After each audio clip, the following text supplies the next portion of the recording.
Небезпечні поїздки до Росії. До 3 років і 8 місяців позбавлення волі у Брянській області засудили українського водія Олега Чабана за нібито контрабанду небезпечних речовин та зброї. Судова тяганина тривала рік. Адвокати вважають справу сфабрикованою і вже готують апеляції. А правозахисники попереджають про небезпеку для українців на території Росії. Подробиці далі у сюжеті. Той рейс Вінниця-Москва Олег Чабан їхати не мав. За 3 години до його початку про це попросив роботодавець. Під російським Брянськом автобус зламався. З України прислали новий. Раптом з'явилися працівники ФСБ. Під час обшуку у багажі знайшли зброю та вибухівку.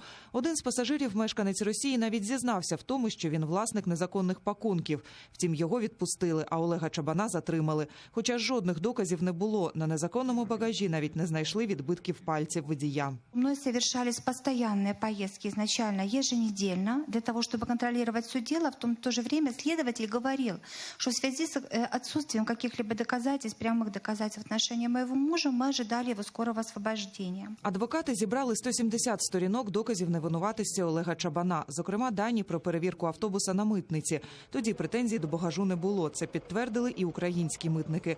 Втім, суд на це не зважив. Згодом і пасажир, який раніше зізнався у тому, що зброя належить йому, покази змінив та дав свідчення проти українця. За це ФСБ закрила справу проти росіянина. Ще один так званий свідок виступив у суді по скайпу. Не будучи свидетелем тех событий, не будучи пассажиром автобуса, не будучи каким-то человеком, который находился на территории Брянской области или где-либо на границе или на территории Украины, он дал показания о том, что якобы Олег Чабан ему признался в том, что вот он совершил преступление. З таких надуманих доказів складена вся справа, твердить адвокат. Навіть дані поліграфу, які підтвердили правдиві слова українця, суд не врахував. Подібні маніпуляції, кажуть правозахисники, свідчать. Росіяни перейшли до нового виду переслідувань українців. Раніше переважали сфабриковані справи про шпигунство, як то проти журналіста Романа Сущенка, чи так званого диверсанта Панова. Ми бачимо нову категорію так званих контрабандних справ.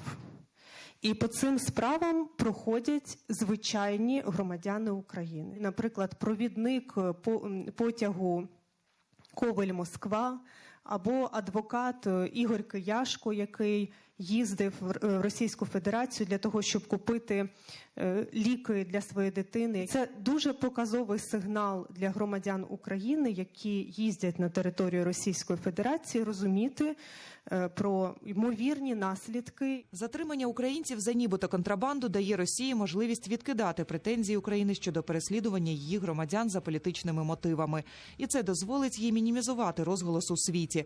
Україні необхідні закони, які б чітко визначили статус політичних в'язнів, кого і за якими ознаками вносити в перелік таких бранців, кажуть правозахисники. Тоді і державі, і адвокатам буде легше вести справи в міжнародних судах.